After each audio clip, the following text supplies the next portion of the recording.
திருவண்ணாமலை கிரிவல பாதையை அகலப்படுத்துவதற்காக பல ஆண்டுகள் பழமையான மரங்கள் வெட்டப்படுவதற்கு பக்தர்களும் இயற்கை ஆர்வலர்களும் எதிர்ப்பு தெரிவித்துள்ளனர். நினைத்தாலே முக்கி தரும் திருவண்ணாமலை திருத்தலத்தில் பௌர்ணமியும் கார்த்திகை தீப திருவிழாவும் உலக புகழ் பெற்றவை.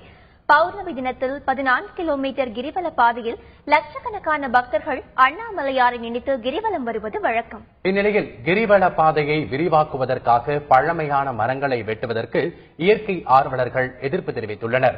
மரத்தை வெட்டுவது மனிதர்களை அழிப்பதற்கு சமம் என்றும் இயற்கை வளங்களை அழிக்க கூடாது என்றும் பல்வேறு தரப்பினரும் வேண்டுகோள் விடுத்துள்ளனர். எங்க பார்த்தாலும் எதுக்கு எடுத்தாலும் மரத்தை தான் சாய்க்கிறாங்க. ஒரு மரத்தை வெட்டுறதுன்றது 1000 மனிதர்கள் அழிக்கிறதுக்கு சமம்.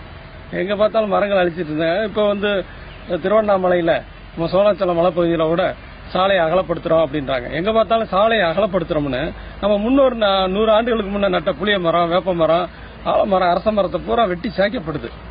அகலப்படுகிறது சாலை என அகமகிழ்வதா, அழிக்கப்படுகிறது மரங்கள் என மனம் அழுவதா?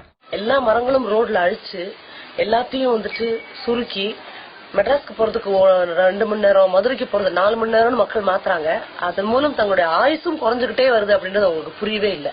இந்த மரங்களை எல்லாம் வெட்டிட்டு அது மூலிகை காற்றுன்னு சொல்லலாம், சாமி கிட்ட இருக்கிற மரம்னு சொல்லலாம், என்ன சொன்னாலும் இந்த மரங்கள் இத்தனை ஆண்டுகளா வளர்ந்த மரங்களை இனி நம்ம ஆயுஸ்க்கு வச்சு வளர்க்க முடியாது, நாம இனிமே அதை பார்க்க முடியாது அப்படிங்கிற பெரும் துயரம் இருக்கு. ஆனா ரொம்ப கையாலாகாதவங்களா நின்றுட்டு இருக்கோம். ஒரு நகரத்தினுடைய வளர்ச்சி என்பது அந்த நகரத்தினுடைய இயற்கையை அப்படியே காப்பாத்தி வச்சு அங்க இருக்கிற விலங்குகளையும் பறவைகளையும் சேர்த்து காப்பாத்தி வச்சுக்கும் போதுதான் நம்மை நோக்கி ஆயிரக்கணக்கான விருந்தினர்கள் வருவாங்க.